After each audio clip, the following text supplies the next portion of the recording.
Welcome to this tutorial on how to block specific friends from seeing your friends list on Facebook using your PC. In today's digital age, maintaining privacy is crucial, and Facebook provides several tools to help you do just that. Let's dive into the steps to ensure your friends list remains private from certain individuals. First, open Facebook on your web browser and log into your account. Once you're logged in, click on your profile photo located at the top right corner of the screen. This will take you to your profile page. From there, click on the More option to access additional features. Next, choose the Friends section. This is where you manage who can see your friends list. Click on the three dots next to the Friends tab, and then select Edit Privacy. This option allows you to customize who can view your friends list. Now you'll see several options for controlling visibility. To block specific friends from seeing your list, select Friends Accept.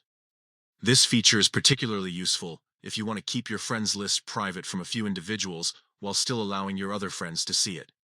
In the Friends Accept section, you can choose the specific friends you want to exclude from viewing your friends list. Simply select the names of the friends you wish to block, and they will no longer be able to see who you're connected with on Facebook. After selecting the friends you want to exclude, click Save Changes to apply your new settings. Finally, click Done to confirm that you've completed the process. By following these simple steps, you can maintain control over who sees your friends list on Facebook. This not only enhances your privacy, but also helps protect the privacy of your friends who might not want their connections publicly visible. Thanks for watching, and we hope this tutorial has been helpful in securing your Facebook profile.